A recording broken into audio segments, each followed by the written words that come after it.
Hello Year 5 and welcome to your maths lesson. Now, I hope we got on alright with yesterday's lesson. I think when we're looking at comparing and ordering fractions, it's going to blow some of our minds a little bit. So, please take it at your own pace. We're going to be looking at the second half of our worksheet today. So this is where we're going to be using the rules we learnt yesterday to be able to order our fractions. So, before we do anything though, let's jump the gun. Put a 5-minute timer on, pause the video, and have a go at these questions. Okay, number 1, the answer is 44. Okay, we can check that because we can do 44 multiplied by 4. It should give us the answer 176. 26 multiplied by 27 gives us 702. Now, 414 apples are shared equally between 3 boxes. How many apples are there? So we know if we're sharing them, we've got to divide. So it would have been 414 divided by 3, which would have given you 138.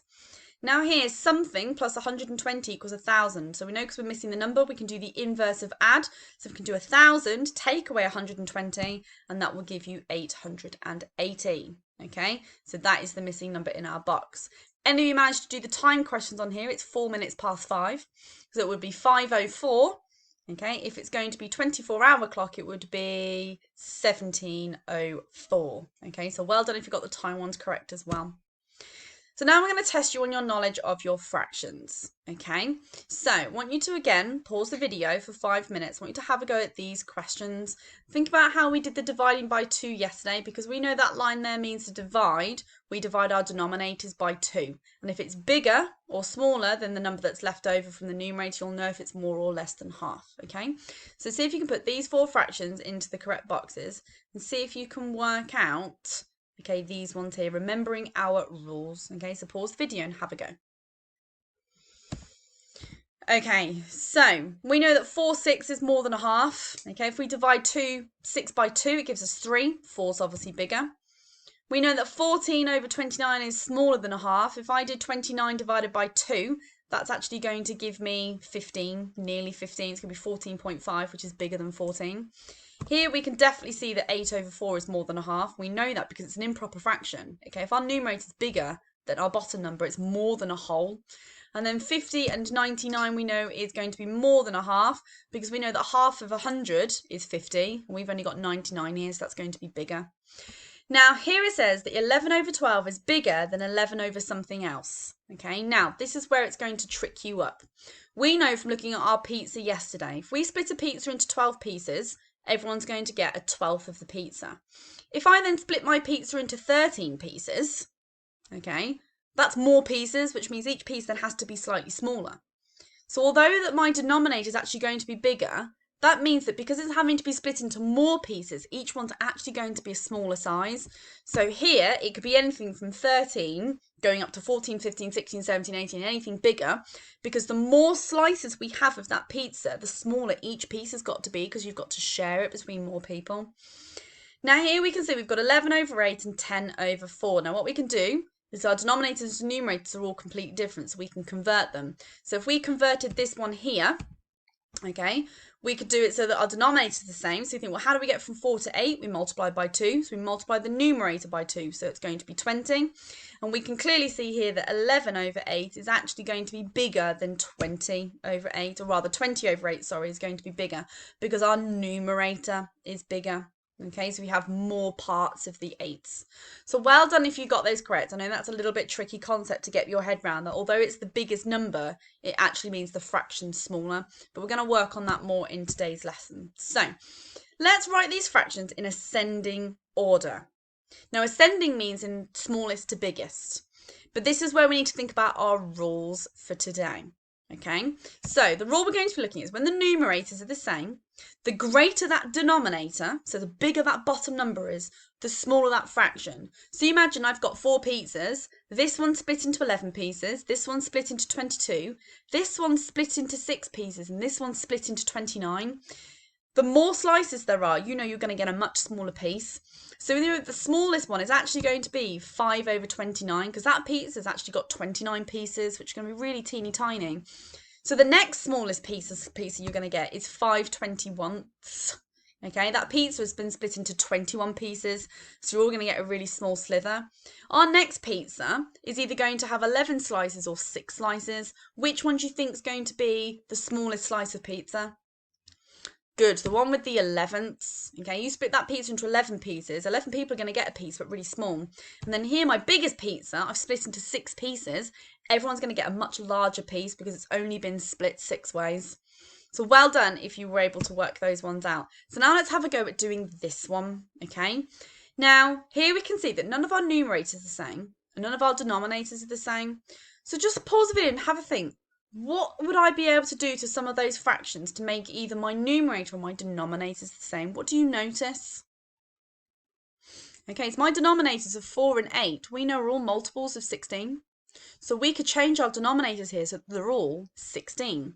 So we need to work out how we get from this denominator to 16. So to get from 8 to 16, we multiply it by 2. Okay, so if we multiply the denominator by 2, the numerator becomes times by 2, which gives us 10. Here we think, well, how many 4s are in 16? We know 4 times 4. So we then need to do 4 times 3. So that's going to give us 12 over 16. And then again, we know to get from 8 to 16 is times by 2. So 2 times 2 is going to be 4. So now we've got 4 over 16.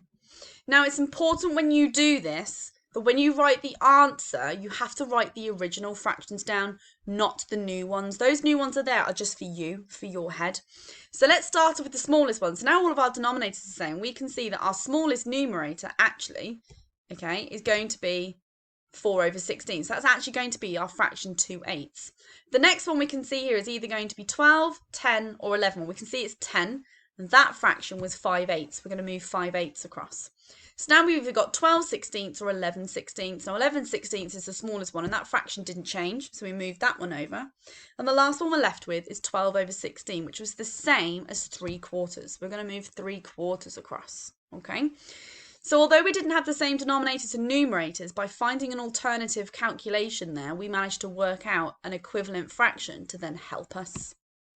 So, based on what you know, and based on your times tables knowledge, pause the video and have a think. Can you work out this one?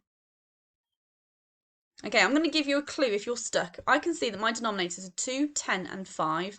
Now I know that those will all be multiples of 10. Okay, so if you still haven't done it, now pause the video, see if you can convert all of these into equivalent fractions with the denominators as 10 and see if that helps you. Okay, well, let's try it then. Okay, so the first one here, 2 to 10 times by 5, so we multiply 1 by 5. We don't have to change this one, okay? 5 into 10 goes twice, so 2 times 4 is 8. And again, we're multiplying by 2, so 2 times 2 is 4. So now we have all of the same denominators. So let's start with the smallest one. Well, the smallest one, easy peasy, is going to be 3/10. Okay, the next smallest one was going to be 2/5. Then it was going to be 1/2, and then it was going to be 4/5. Okay, so we can see just by changing all of our denominators there, using our multiple facts, we've been able to organise those fractions. Now, let's have a look at this one. This one's a little bit more difficult. Can I use my times tables knowledge to change my denominators? Have a think. No, you're right, I can't. Because I know that 5 isn't going to be a multiple of 33, and nor is 9. So I actually won't be able to find a common denominator there. Do you think there's a number there, though, that's similar with all of the numerators that I might be able to convert them all into? Okay, so 14 is in the 2 times tables, the 7 times tables, but not in the 3 times tables. But why does this one here not need to be changed? Good, it's a whole fraction, so we know that's just going to be 1. So I can now actually change my numerators instead to all match 14. So we have to think, well, how do we then get from 2 to 14? Well, we know we multiply that by 7, so then we have to do the same to our denominator, okay? So 7 multiplied by 5 gives us 35, and we've got our numerator of 14, so now they match. So now we think, well, how do I get from 7 to 14? I'm going to multiply by 2. So whatever I do to the numerator, I do to the denominator, and 2 times 9 is 18, so it gives us 14 over 18. Now this one, because we know it's a whole, we don't need to do anything with that one, so that's just 1. So now we've got 3 numerators that are the same, but a whole fraction, okay? So let's start off with the smallest one now. So we've got 14 over 33, 14 over 35, or 14 out of 18. So this is now going back to the size of our pizzas, Okay, so this pizza's been split 33 times. This one's been split 35 times. And this one's only been split 18 times. So let's have a look then at which one would then be the smallest. So it's actually going to be the bigger number here because that's been split more ways. Okay, so we can move our 1 across. We can then move our 2/5 because that pizza's been split 35 ways. So you're going to get a really teeny tiny slither. The next pizza that's almost got the most slices is going to be this one here, 14/33. That's going to be a really thin slither of pizza as well. And we know by process of elimination, our last pizza, this one's only been split 18 ways. So you're going to get a slightly bigger piece than these ones here. So we can move that one. And we know here, well, someone's getting a whole pizza to themselves. I'm a little bit jealous. And that is our 3/3.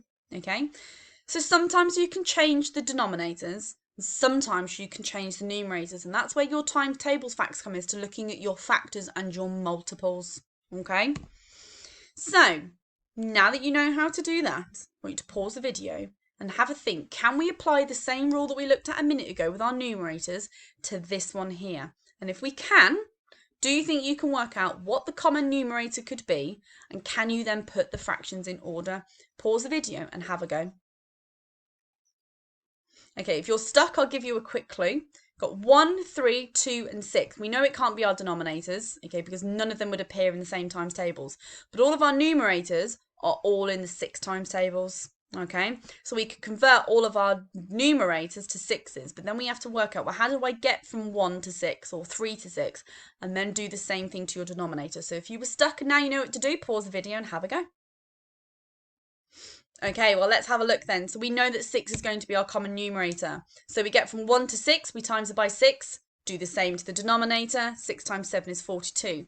Getting from 3 to 6, we multiply by 2. Whatever you do to the top, you do to the bottom. So 2 times 8 is 16. How do we get from 2 to 6? Well, we're going to multiply that by 3. So that's going to be 6. And then we do the same to our denominator. And that's going to give us 27. And obviously the last fraction doesn't change. So again, use the concept of your pizza. Okay? The more slices you've had to split it into, the smaller piece you're going to get. Okay? So the smallest one out of all of those denominators has got to be 1/7. Okay, the next smallest one has then got to be the pizza split into 27, so 2/9. Then it's going to be the pizza split into 16 slices, which is 3/8. And then actually the biggest pizza is going to be the one split into 13 slices. Okay, so you can see there that although it's got the biggest denominator, that means that that pizza's been split more ways. So you've got to share it between more people, so you're going to get a smaller piece each time. Okay. So, now that I've blown your brains a little bit, I want you to have a go at doing questions 5 to 7 on the worksheet. Remember the pizza analogy in your head. That denominator is the biggest denominator. That means that pizza's been split into that many slices. Now, that means that you're going to get the smallest piece. The smaller that denominator, the bigger slice of pizza you're actually going to get, because it's had to be cut into less pieces. Okay? You imagine if you had half a pizza, that denominator's 2. You get 1 whole half of a pizza. If it's been split with a denominator of 3, you're going to get 1/3 of that pizza. So you imagine what a half looks like, then a third, then a quarter. Each piece starts getting smaller and smaller and smaller and smaller. So the more pieces you cut it into, the smaller piece you're going to get. So that denominator is going to tell you how many slices we've had to cut that pizza into. So have a go at those questions and see how you get on. Okay, good luck, year 5.